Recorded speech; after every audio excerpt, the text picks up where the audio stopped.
Bismillahirrahmanirrahim.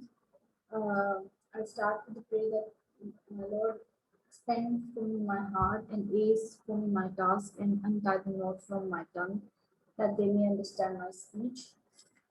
Today, our topic of discussion is externalities. Externalities. What is externalities? Externalities it refers to the uncompensated impact of one person's action on the well-being of a bystander. Externality causes market to be inefficient and thus fail to maximize total surplus. When one person's action imposes a cost or benefit on the well-being of a bystander, uh, externalities usually result in market failure. There could be positive or negative externality. A positive externality is an external benefit is imposed on someone like garden, restore, historic building, research, etc. And negative externality is an external cost is imposed on someone like exhaust from autos, barking dogs, noise from airplanes. Negative externalities could be like automobile exhaust, cigarette smoking, loud stereos in apartment buildings. Then this happens because of consumption and production. Consumption of good result in externality and production of goods result in externality. In general, an external cost means the market overproduces the goods. An external benefit means the market underproduces the goods. Positive externalities could be like research into new technologies, etc. The content of our topic is like first we have discussed externalities and the nature of externalities. Then we discuss characteristics of externalities, private responses to externalities, public responses to externality. Suppose the nature of we are discussing the nature of externalities. Suppose a bard operates a factory that dumps its garbage into a river nobody owns. Lisa makes her living by fishing from the river. Bard's activities uh, make Lisa worse off in a direct way that is not the result of price change. In this example, clean water is an input to Bard's production process. Clean water gets used up just like all other inputs, land, labor, capital, material. Clean water is also a scarce resource which alternative uses such as fishing, biodiesel, and swimming. Um, Suppose Lisa owned the stream, she could charge Bart a fees for polluting that reflected that damage done to her catch. Bart would take these charges into account when making this production decision and no longer use the water efficiently. On the other hand, if Bart owns the stream, he could make money by charging Lisa for the privilege of fishing in it. The amount of money that Lisa would be willing to pay Bart for right to fish in the stream would depend on the amount of pollution present. Hence, Bart would have an incentive not to pollute too much. Otherwise, he could not make much money from Lisa. As long as someone owns a resource, it is priced reflect the value for alternative users, and the resource is therefore used efficiently. In contrast, resources that own is common are abused because no one has an incentive to economize in their resources. To expand on the subject, note the following characteristics of externalities, like they can be produced by consumers as well as firm. Just think of the person who smokes a cigar in crowded room, lowering others' welfare by using up the common resource, like fresh air. Example externalities have the characteristic that they are reciprocal in nature. In our example, it seems natural to refer to Bard as a polluter. However, we could just as well think of Lisa as polluting the river with fishermen increasing the social cost of barge waste disposal. As an alternative to fishing, using the river for waste disposal is not obviously worse from social point of view. As we show later, it depends on the cost of alternative for both activities. Third, externalities can be positive or negative. If I spray my tree to kill Jim's moth by neighbor benefit directly by my action if there is no way to get my neighbors to pay me for these benefits. I do not consider them when deciding how much to spray. Therefore, I do spray less than is justified by beneficial spillover I create. In the case of positive externality, an efficiently low level of activity is undertaken. Public good can be viewed as special kind of externality, specifically when an individual creates a positive externality with full effects felt by every person in the economy. The externality is a pure public good. At times that the boundaries between public good and externality is a bit fuzzy. In the trees, for example, for instance, the classification would depend on the distance at which the effect of the insecticides dissipated. If I kill the whole community just by moth, then I have in fact created a pure public good. Now we will discussing this example with the help of graph.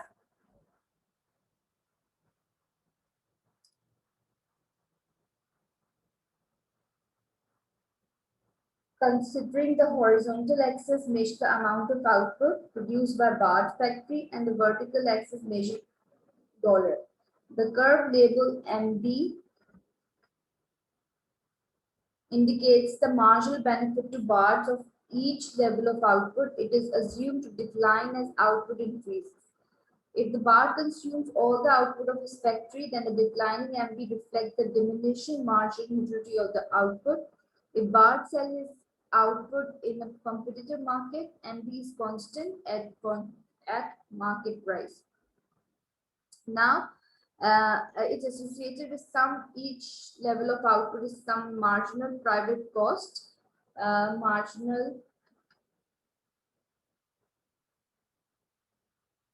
this line is marginal private cost. Marginal private cost reflect payment made by barge for productive input is assumed here to increase with output. As a byproduct of its activity, the factor produces pollution that makes vice versa. Assume that as the factory output increases, so does the amount of pollution increase. The marginal damages. This is the marginal damages, right? Marginal private cost reflects payment made by bar for productive input and it's assumed here to increase with output.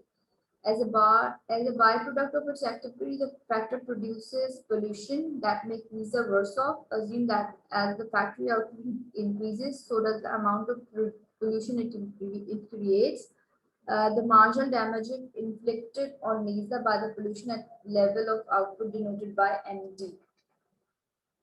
MD is downward sloping, it's drawn sloping upward, reflecting the assumptions that as NISA is subjected to additional pollution, she becomes worse off at an increasing rate.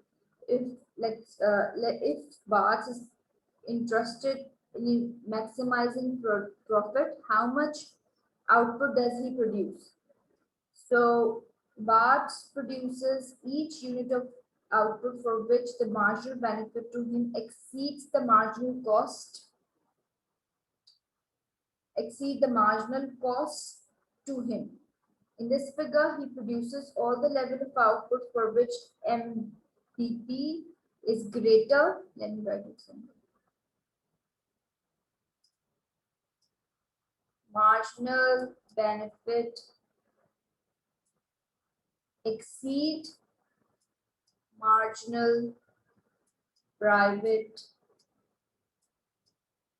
cost.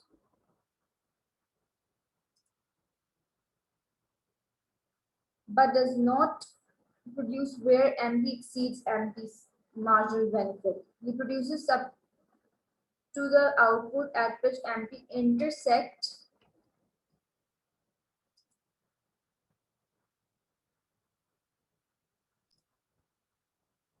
MB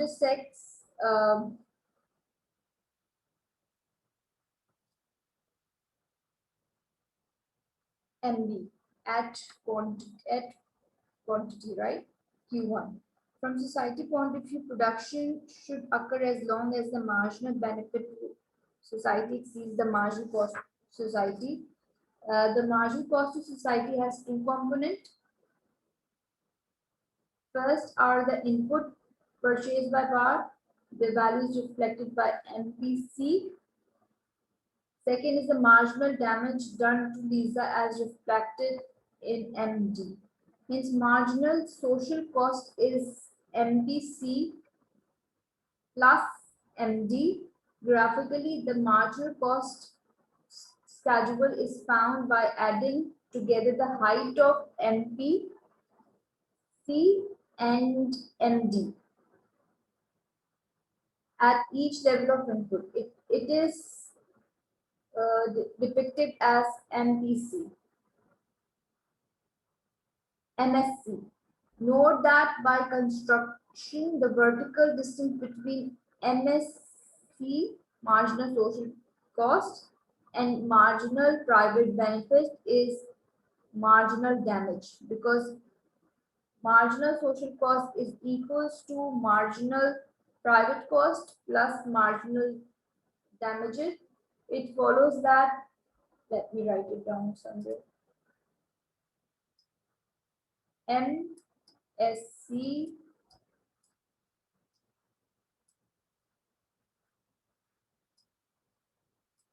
is equals to minus M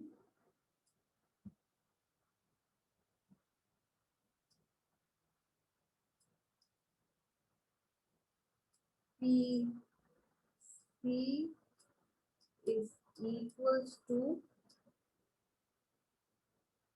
MD.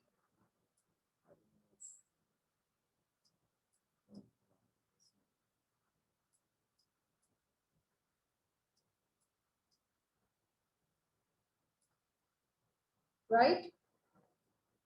Efficiently from a social point of view requires production of only those units of output of which MB exceeds MSC. Right? Thus, output should be produced just up to the point at which the schedule at Q3, right? Over here.